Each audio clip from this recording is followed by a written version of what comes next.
let me show you around the little Airbnb that I'm renting here in Tokyo, mainly so I can highlight some of the differences. I love the little differences that you find between cultures, and I really enjoy trying to get used to things being just slightly different, not hugely different, but just slightly different. So let's start with this is the front door. Actually, can I open that and there you go. There's a little residential street outside, and there's no door lock on the outside there. There's this black box, which is covering, as you can see, one of the locks here, and that is connected to outside a little number pad. Can I zoom in? Yeah, a little number pad. If I can focus on it, there. I can't focus on it, but you can see it's there, and it's wireless. So you put the number in there, that is picked up by this little box on the front door, hopefully, otherwise I'm locked out, and we'll just twist the general lock and unlock the door. So that is already different. And then here I've got like this little kitchen, living room area. And when I first arrived, I was very pleased to see that. I should explain the host of this place doesn't speak any English. I don't really speak any Japanese at all. And Airbnb are great because we're able to communicate with each other, and they automatically translate all of our messages. So that's pretty cool. And I really like this guy has obviously had Western people staying here before, because he's gone through and put some stickers on some of the buttons here to make them more understandable. When I first saw this piece of equipment though, I was thinking, well, is it an air fryer or what is it? Because there's no sticker actually saying what this thing is. Menu cook how. And I found out by translating some of the Chinese, looking into it, this is a rice cooker. So I've never had a rice cooker at home. You get those in the West. So that immediately threw me a little bit. Like I say, these are not huge differences. Look how elegant the kettle is. I love this little kettle. It's fantastic. When you turn it on, you can set your temperature and it will just take it up there, and you can keep it boiling if you want. I'm going to turn that off, not to waste any energy. Then there's a couple of hob units here. The tap is kind of weird because there's no hot water coming out of there at all. And when I translated some text that's on this weird connection here, it had open and close, so I started trying to twist that around and water started dripping out of this part. So I'm leaving that alone now, and I just have cold water coming out of the kitchen tap. I think that's probably something to do with this, which doesn't have any English on it, and I haven't tried playing around with that as yet. There's a microwave here, and the microwave opens like that. That completely threw me. So the other weird thing about the microwave, there's no turntable inside. It's just a flat deck on there. Still works fine, but that's very unusual to me. Oh, let me tell you about going to the supermarket here in Japan. It feels like you're trying to solve puzzles in an escape room because everything is just really weird. I walked past this maybe 4 or 5 times in the shop thinking it was a box of matches. Before I realised it was one of the things I was looking for, which was butter. This is some little butter things in there, and I had to translate it. Actually, you can just about see a picture there of some butter there. So yeah, things are packaged very differently. Trying to work out what's what in the shops is very difficult, particularly when you're trying to gauge how much carbohydrate and sugar, as I have to, are in everything.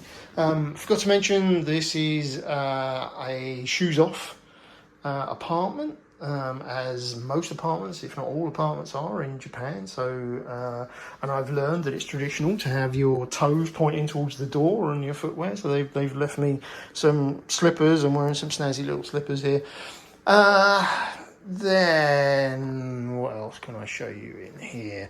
There's this piece of tech up on the wall. I had no idea what that was. I thought maybe it was heat control or something like that. Turns out it's just going to show up. Yeah, it's a camera for outside the door. So if someone rings on the door, you can see who's out there. The host has left me a couple of bottles of water and some teas and a couple of beers, which I haven't touched any of yet. There's this box here that says in English wet tissue, and I thought, is this a piece of tech? How does the tissue get ejected from this? But it's very low tech. It's just a rubbery top there to some wet wipes inside. So that had me fooled for a short time. I think that's a dehumidifier up there. I'm not sure. I haven't tried it. This is a sliding door. There's not many doors in the whole place. But this one slides open. Here is the all-important washer dryer. I'm so happy to say that my suitcase is now full of clean clothes. So I'm very happy about that. There's a small wash area here, just by the bedroom. There's another piece of tech here that's labelled mouthwash. I have not tried using that, but I assume that it's going to what's the word I'm looking for? It's going to squirt out some kind of mouthwash into a cup or something like that. I haven't bothered using that. In here is the biggest room of the place. It's the bedroom. It will sleep 3 people. It's just got me at the moment, and although it's the biggest room, it's full of beds and a huge TV. Then in here we have the bath and shower, which, if I can find the right light switch, confused me at first for a little while, because there's a bath here with another panel of buttons and things that I haven't tried playing with too much. And there's shower controls and a shower up here, which would only just about reach over the bath. And I was thinking, I don't want to flood the place, but I wasn't sure if it was a wet room or not. But it turns out it is a wet room, and I finally understood that it was a wet room because when you turn the tap on here, that way, the water comes out at the bottom.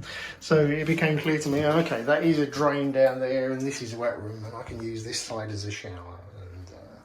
And yeah, there's this bowl on the wall here, which I assume is for rinsing your hair, if you wash your hair. But it's not on a hook. Look, it's just magnetic. So the wall must be metal.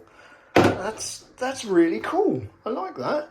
The usual things here, but this, if you've seen Demolition Man, do you remember the 3 shells? This is a puzzle on the level of 3 shells in the toilet. I have no idea what this is. It looked at first a bit like a bottle opener, not in the shower. I don't know what this is. It's a little bit sharp. I have no idea what that is or what it's for. Love being confused by these sort of things. And I'm sure what everyone is really wanting to see, because they're famous in Japan, is the loo, the toilet here.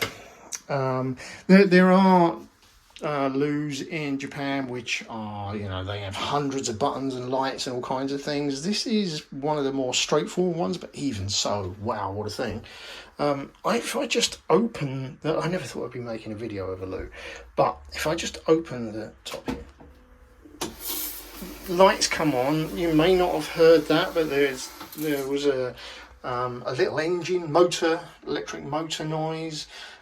It's lit up, it's squirted some water into the pan, and then there are these buttons here, and I will leave you to guess by looking at some of the icons there what some of them might or might not do. Question is, have I tried any of those buttons yet? No comment.